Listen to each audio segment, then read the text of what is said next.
माँ का दूध बच्चों के लिए कितना ज़रूरी है और माँ का दूध और डब्बे के दूध में क्या फ़र्क है।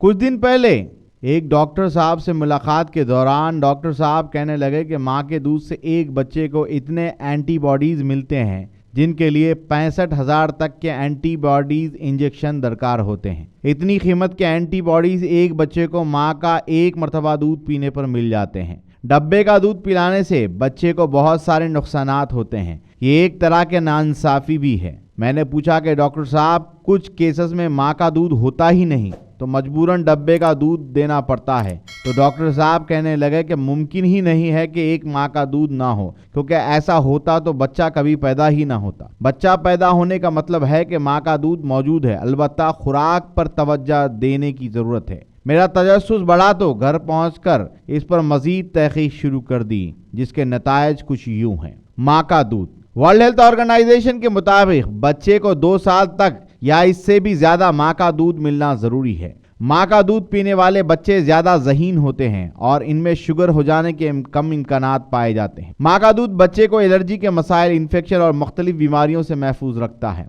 डब्बे के दूध को गर्म या ठंडा करने के मसाइल, जबकि माँ के दूध का दर्जा हरारत कुदरती तौर पर नॉर्मल होता है। पैदाइश के बाद 6 माह तक बच्चे को जिन कंपाउंड या एंटीबॉडीज़ की ज़रूरत होती है वो तमाम माँ के दूध में मौजूद होते हैं। शुरू के कुछ दिन माँ का दूध गाढ़ा और प्रोटीन से भरपूर होता है, जिसे कोलेस्ट्रॉम कहते हैं, और ये आइडियल दूध है जिसे दुनिया के कंपाउंड से तैयार नहीं किया जा सकता। ये मुख्तलिफ बैक्टीरिया और वायरस के खिलाफ मज़ाहमत करने वाले एंटीबॉडीज से भरपूर होता है। ब्रेस्ट फीडिंग की वजह से औरत में ब्रेस्ट और ओवरियन कैंसर के कम इम्कानात पाए जाते हैं। ब्रेस्ट फीडिंग पोस्टपार्टम डिप्रेशन को कम करता है, जो अक्सर ख़वातीन डिलीवरी के वक्त हो जाता है। ब्रेस्ट फीडिंग एक माँ को दिल के अमराज से महफूज रखता है, हाई ब्लड प्रेशर के रिस्क को कम करता है, शुगर टाइप 2 के रिस्क को कम करता है। अब चलते हैं डब्बे का दूध। डब्बे के दूध में कैज़ीन की मकदार ज़्यादा होती है, जिसकी वजह से बच्चों को डाइजेस्ट करने में मसला होता है और भूख भी कम लगती है। शुगर और कोलेस्ट्रॉल की तादाद ज़्यादा होती है।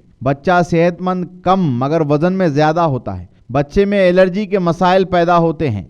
इन्वायरमेंटल पॉइजनिंग के खिलाफ मज़ाहमत करने की कम काबिलियत मौजूद होती है, जिसमें PCBs और डिऑक्सिन ज़्यादा खतरनाक है। 40 से 50% तक दमे के ज़्यादा रिस्क होता है। सबसे बड़ा मसला मौजूदा वक्त में कमीशन की भरमार है और डॉक्टर ज़्यादातर अपने कमीशन के चक्कर में डब्बे का दूध रेकमेंड करते हैं। याद रखिएगा, अगर माँ को दूध की कमी हो रही है तो उसके लिए माँ को ऐसी ग़िज़ाओं का इस्तेमाल करना है जिससे दूध में ज़्यादती हो। कुदरती तौर पर हमारे घरानों में जब जच्चा घर को वापस आती तो उसको उम्मन बकरे के फेफड़े को ज़्यादा से ज़्यादा डिलीवरी के बाद अगर माँ को खिलाया जाए तो दूध की कमी में उम्मन ज़्यादती हो जाती है। और इसके साथ साथ अगर इस नुस्खे से फ़ायदा ना हो तो आप कोई भी अद्वियात दूध बढ़ाने के लिए इस्तेमाल कर सकते हैं, या आयरन के लिए अद्वियात का इस्तेमाल कर सकते हैं, खजूर का इस्तेमाल कर सकते हैं। इसी के साथ हमारे पास लैक्टोटिप के नाम से एक टैबलेट पाई जाती है, जो 2 गोली सुबह और 2 गोली शाम इस्तेमाल करने से दूध की कमी पूरी हो जाती है।